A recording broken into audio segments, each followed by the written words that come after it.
Salut Internet. L'un d'entre vous que je soupçonne un petit peu d'être marocain m'a fait une légère requête. Sauf que, malheur, il y a 2 mois et demi, j'ai sorti...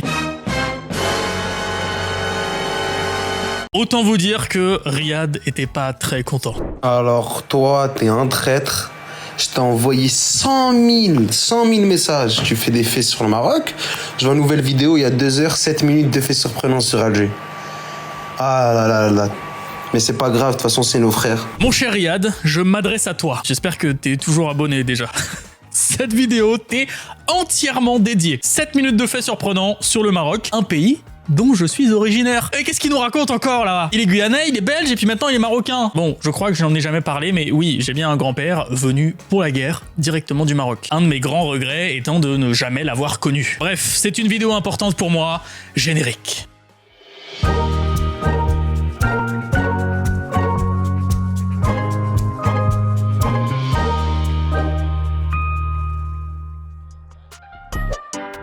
Bon, déjà, ça va paraître bête pour beaucoup de gens, mais pour moi, et je pense dans l'inconscient collectif finalement, le Maroc c'est le Sahara, le désert bien chaud, les dunes de sable, alors qu'en vrai, ok, il y a du désert, mais il suffit de regarder un coup Google Earth pour voir que c'est surtout full montagne le Maroc. Les paysages marocains ont bien plus de relief que ce que je pensais. Je veux dire, regarde les cascades d'Ouzoud. Non mais j'étais loin d'imaginer que ce genre de lieu existait là-bas, c'est juste magnifique. Et d'ailleurs, qui dit montagne, dit sport d'hiver. Oukaï Meden semble être la plus haute station de ski d'Afrique et clairement un spot hyper touristique au Maroc au vu du trafic qu'il y a pour s'y rendre. Il y a une vingtaine de pistes qu'il est possible de remonter en télésiège ou grâce à des ânes. Ah ouais non mais on reste au Maroc quand même, c'est justement ça qui fait le charme de la station. Écoutez bien cette phrase. Une ville marocaine fut un moment la capitale de la Mauritanie. J'ai bien dit Mauritanie. Ça n'a absolument rien à voir avec la Mauritanie. La Mauritanie était un royaume qui fut conquis par l'Empire romain. Volubilis, qui est maintenant un site archéologique très important au Maroc, était la capitale de cette province romaine pendant plusieurs siècles.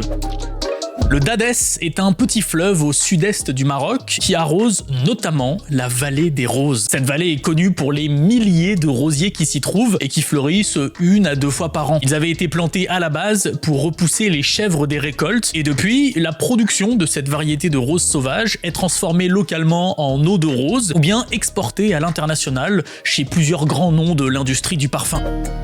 Je rêve d'aller à Ouarzazate. Vraiment, et depuis très longtemps. Je veux dire, c'est la ville au Maroc où j'irai un jour. Son histoire est depuis plusieurs décennies liée à l'univers cinématographique. Des films hyper connus ont été tournés dans le coin. Gladiator, La Chute du Faucon Noir, Laurence d'Arabie, Astérix. Il y a des lieux naturels de fous, une population habituée à faire de la figuration et surtout de magnifiques studios. Atlas, CLA, bref, le Hollywood du Maroc.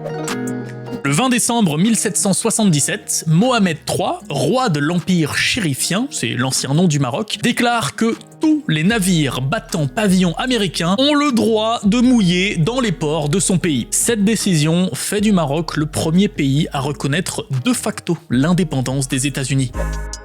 Agadir est, certes, une ville côtière, station balnéaire magnifique, mais c'est surtout, à la base, le terme qui désigne un bâtiment de stockage collectif hyper fortifié. Une espèce de grenier-forteresse que les habitants construisent collectivement, en hauteur, pour y stocker grains, nourriture, huile, armes, etc. N'empêche, cette mentalité de « hey les gars, mettons tout ce qu'on a de plus précieux dans un bâtiment central, hyper protégé, qu'on construit tous ensemble », bah moi je trouve ça génial. Et un superbe exemple de ça est, pour moi, le Ksar Ait Ben Adou. Encore une fois, désolé pour la prononciation tout au long de cette vidéo. Ce petit village fortifié, construit en flanc de colline, avec tout en haut un bâtiment de stockage. Il se trouvait sur une route commerciale très importante, le long d'un cours d'eau, bref, le spot idéal. C'est un endroit tellement typique de l'architecture de la région qu'il est inscrit à l'UNESCO depuis 35 ans et énormément de films y ont été tournés. En même temps, c'est pratique, il se trouve à 30 minutes de Ouarzazate, dont on vient de parler. Vraiment, il faut que j'aille visiter cette ville un jour.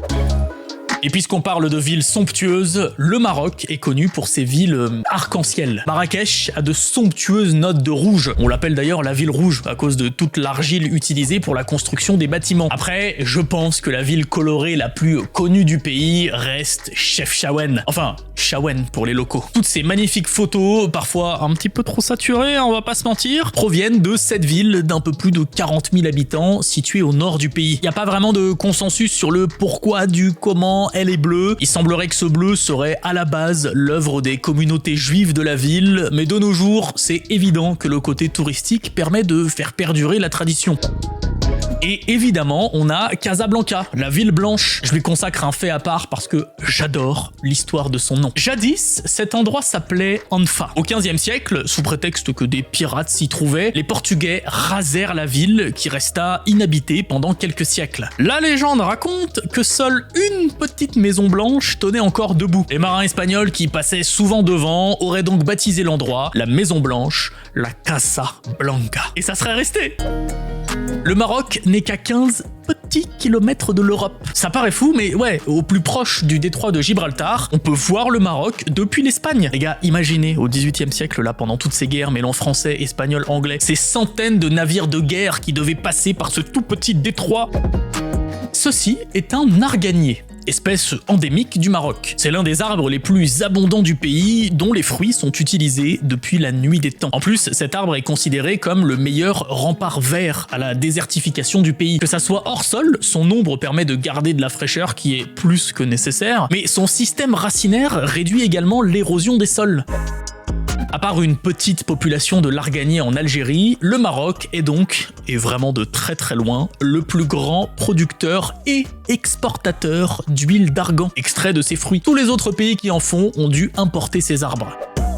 Traditionnellement, la récolte des fruits se fait grâce aux chèvres. Vous m'avez bien entendu. Ces animaux ont développé des techniques de ninja pour grimper parfois hyper haut dans ces arbres pour dévorer les fruits mûrs avant de recracher les noyaux au sol. Il suffit donc ensuite de juste se baisser pour ramasser les précieux noyaux dont sera extraite l'huile d'argan. Je sais pas si j'imite bien le crachat de chèvre. Ah mais je vous jure, regardez-moi ces photos, on dirait un sketch.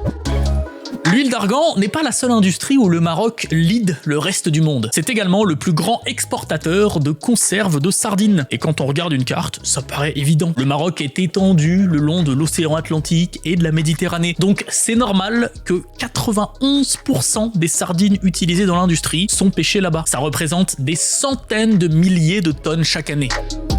À 40 minutes à l'ouest de Ouarzazate se trouve un autre lieu de tournage absolument mythique. Il est possible, le long de la N10, de s'arrêter dans cet endroit hors du temps. On se croirait dans une station-service abandonnée, ultra creepy, au cœur d'un désert des États-Unis. C'est là qu'a été tournée la scène d'ouverture de La Colline à des yeux, le remake de 2006. Je suis toujours, moi, hyper fan des décors de films encore dans leur jus. Vous savez qu'on peut découvrir comme ça au milieu de nulle part. Voici, vue du ciel, la mine de phosphate de Boukra. L'intégralité du phosphate extrait là prend la route, mais sans camion. Cette longue ligne droite là que vous voyez est la plus grande bande transporteuse du monde, près de 100 km de long, jusqu'à l'océan, afin de remplir directement les nombreux bateaux qui exportent le phosphate vers l'Europe, vers les États-Unis, etc. Bon, comment conclure cette vidéo si ce n'est en vous donnant mon ressenti? Je ne suis venu qu'une seule fois au Maroc, uniquement à Marrakech, et je dois avouer que j'en ai pas un super souvenir. C'est comme ça, hein, après tout, parfois des voyages se passent moins bien que d'autres, la météo était pas folle, j'étais pas tombé sur des gens très sympathiques, et je m'en veux, parce que en faisant les recherches sur cette vidéo, je me suis auto-donné un énorme boost et une folle envie d'y retourner et de visiter tous les fantastiques lieux que je vous ai cités, de tester toutes les spécialités locales. Bref, je suis hyper content d'avoir fait cette vidéo et j'espère que ça se ressent. Si vous n'êtes pas encore abonné, considérez éventuellement le fait d'appuyer sur ce petit bouton rouge pour ne pas louper les prochaines vidéos. Allez, salut Internet!